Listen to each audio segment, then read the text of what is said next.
तो संजय, जो आपने बात कही, इस क्या मैं उससे ये निष्कर्ष निकालूं कि ठीक है, इसमें टेकअवेज होंगे, गिव एंड टेक का मामला है, और कई चीजें टेक्नोलॉजी में, डिफेंस में बहुत सारे, क्योंकि दोनों देशों के कंपल्शन है एक तरीके से, and both need each other. लेकिन एक जो दूसरे लेवल की जो एक पार्टनरशिप, जिसको कि मे बी इंडिया और यूएस दोनों चाह रहे हैं, वो प्रैक्टिकल टर्म्स में संभव नहीं है, क्योंकि जो जियोपॉलिटिकल कंपल्शंस हैं रशिया को देखते हुए, चाइना को देखते हुए, वो चीज शायद पॉसिबल नहीं है। जी संजय। एक चीज मैं बताना चाहता हूँ, ये बहुत समय पहले मैंने किताब पढ़ी थी और मेरे ख्याल से एम्बेसडर मीरा कुमार ने भी पढ़ी होगी। एक है ना, कैनेडियन हाई कमिश्नर हिंदुस्तान में हुआ करता था 55-60 के दशक में, उसका नाम था स्कॉट रीड। उसने किताब लिखी थी एनवॉय टू नेहरू। तो एक सवाल, उस समय द्वितीय युद्ध खत्म हुआ था, और एक सवाल वो बार बार है ना लोगों से पूछा था कि अगर अमेरिका उस और हिंदुस्तान के बीच संबंध हुए तो उसका कारण क्या होगा, मुख्य कारण क्या होगा। तो उस समय जॉन केनेथ गैल्ब्रेथ है ना, यूएस के एम्बेसडर हुआ करते थे दिल्ली में, बहुत ही सक्रिय थे। वो प्रधानमंत्री नेहरू के भी बड़े करीबी थे, और उस समय अगर आप किताब में पढ़ें तो वर्णन, लोग बाग एक दूसरे के घर जाया करते थे। गैल्ब्रेथ है ना नेहरू के घर चले जाएंगे, स्कॉट रीड उसके यहाँ चला जाएगा, सब बात करते थे। तो मुझे याद नहीं पड़ता गैल्ब्रेथ ने कहा या किसी और ने कहा, किसी और दूत ने बोला कि अगर अमेरिका और हिंदुस्तान के बीच में दोस्ती की बुनियाद होगी, वो होगी तीसरे महायुद्ध की तैयारी करने की। They need Indian foot soldier. जिस तरीके से द्वितीय महायुद्ध में हिंदुस्तान के लाखों लोगों ने लड़ाई लड़ी, उसी तरीके से तीसरे महायुद्ध में अगर होता है तो हिंदुस्तान की सेना की जरूरत पड़ेगी।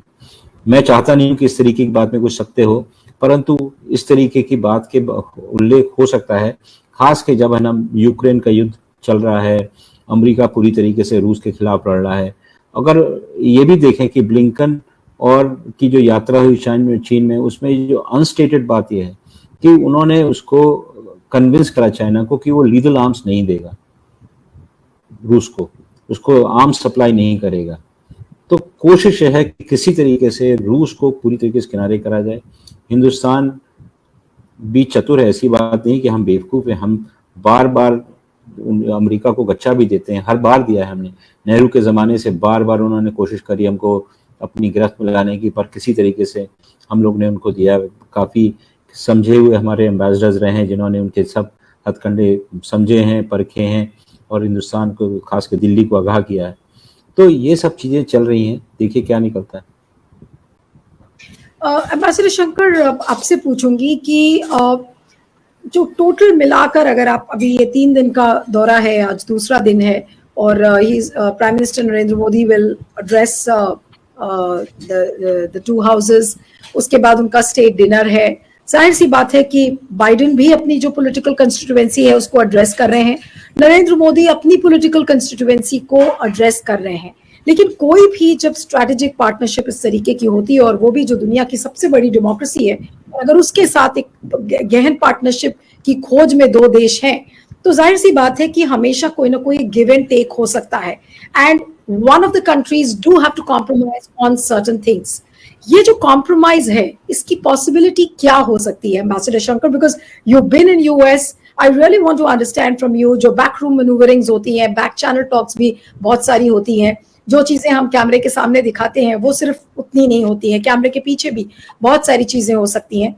And because here we are looking at a partnership between the 2 big democracies of the world, तो ये जानना जरूरी है कि क्या वो गिव एंड टेक हो सकता है, क्या कॉम्प्रोमाइज हो सकता है, क्योंकि बहुत कुछ स्टेक पर है। जी देखिए, मैं स्पेक्युलेट नहीं करना चाहती इस मामले में, पर ये ज़रूर है कि यूएस में अब ये एक्सेप्टेंस है कि भारत उनके अलायंस में भाग नहीं लेगा, कि अलायंस पार्टनर नहीं बनेगा। स्ट्रेटेजिक पार्टनरशिप, सामरिक सहयोग ज़रूर है, और उसको हम और बढ़ा सकते हैं, और कई कदम भी लिए हैं दोनों देशों ने। अगर आप पिछले कुछ सालों से देखें तो कई समझौते हुए हैं, लॉजिस्टिक्स में, रक्षा के क्षेत्र में, लॉजिस्टिक्स में एक दूसरे के साथ सहयोग, communications, compatibility and security, geospatial data को एक दूसरे से शेयर करना, इंडस्ट्री का सिक्योरिटी एनेक्स, ताकि यूएस कंपनीज डेटा शेयर कर सकें, टेक्नोलॉजी शेयर कर सकें भारतीय कंपनीज के साथ। और दूसरी ओर भारत ने भी अपनी वो एफडीआई पॉलिसी जो है रक्षा के क्षेत्र में वो भी बदली है, काफ़ी उसमें रिलैक्सेशंस आए हैं। तो एक तरीके से ये कहा जाए कि कई बिल्डिंग ब्लॉक्स दोनों देशों के कुछ पिछले सालों में साइन हुए हैं और तैयार हुए हैं। पर जहाँ तक भारत एक अलायंस पार्टनर बनने का सवाल उठता है, वो यूएस में भी अब एक्सेप्टेंस है। ऐसा नहीं है कि वो नहीं चाहते कि हम उनके एलाय बन जाएं, पर अब वो समझते हैं कि भारत उनका अलायंस में भाग नहीं लेगा। सामरिक साझेदारी जरूर बढ़ा सकता है। और भारत के लिए भी एक ये जरूरी है, क्योंकि हम नहीं चाहते कि दुनिया दो पोल्स में बढ़ जाए। हम चाहते हैं कि और उसमें पोल्स हों। जैसे यूएस और चीन के बीच में अगर दुनिया बढ़ जाती है तो वो दुनिया के लिए अच्छा नहीं होगा। तो भारत भी जानती है कि इतना बड़ा देश, इतने सारे लोग, हमें भी फ्लेक्सिबिलिटी रखनी पड़ेगी अपनी नीतियों में। ऐसा नहीं है कि पूरी तरीके से एक तरफ ही हम चले जाएंगे, क्योंकि दुनिया आजकल बड़ी कॉम्प्लेक्स है और जितने रिश्ते थे वो एक तरीके से बदलाव के प्रोसेस में हैं। तो मुझे लगता है कि भारत को भी ये जांचते हुए चलना पड़ेगा। जी, बस अंत में आपसे कमेंट लूंगी संजय जी कि कुल मिलाकर जो सबकी निगाहें जिस पर टिकी हुई हैं वो है प्रेस कॉन्फ्रेंस की। प्रधानमंत्री नरेंद्र मोदी प्रेस कॉन्फ्रेंस कभी करते नहीं है, लेकिन क्या उस प्रेस कॉन्फ्रेंस में आज वो सवाल पूछा जाएगा जो कि यूएस कांग्रेस सेनेटर्स पूछना चाह रहे हैं? क्या उसका हमें जवाब मिलेगा? क्या वो कोई बड़ी हेडलाइन बनेगी या फिर उसको कवर अप कर लिया जाएगा through all these deals which will be done? जी देखिए, नॉर्मली ये पहली बार नहीं है जब प्रधानमंत्री ने प्रेस कॉन्फ्रेंस नहीं करी है। जब है ना इंग्लैंड गए थे, कैमरॉन थे प्राइम मिनिस्टर, तो उनके साथ भी करे थे इसी तरीके से, एक दो सवाल पूछे थे। पर अभी भी जो होगा मैं बता दूं कि कोरियोग्राफ्ड होगा। सवाल पहले से बता दिए जाएंगे और एक अंग्रेजी में पूछेंगे, एक हिंदी में पूछेंगे, एक अमेरिकी क्या नाम पत्रकार पूछेगा, एक हिंदुस्तानी। तो देखिए, प्रधानमंत्री में वाक्पटुता है, ऐसी बात नहीं कि वो बोलते नहीं, उनको बोलना नहीं आता, उनको बोलना आता है। उनको कई सारे सवाल के जवाब नहीं देना है, इसी वजह से वो सवालों से बचते हैं।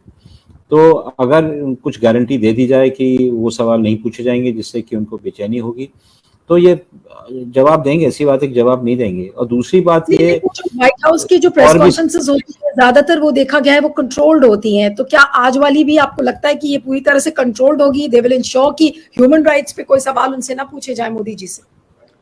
मुझे लगता है कि कंट्रोल्ड होगी। मानव अधिकार को लेके मेरे ख्याल से बाइडेन सरकार ने काफी डेलिकेटली आगे बढ़ा है भारत के साथ। उसको कभी पब्लिक में इतना बड़ा मुद्दा नहीं बनाया है। बातचीत अगर हुई होगी तो प्राइवेटली हुई है। और वो अब जो है, जो हमारी सामरिक हित हैं इंडो पैसिफिक क्षेत्र में, इसको ज्यादा अहमियत देते हैं। तो उस वजह से अपने हित को ज्यादा अहमियत देते हैं। मानव अधिकार एक उसके मुकाबले में थोड़ा हल्का पड़ जाता है।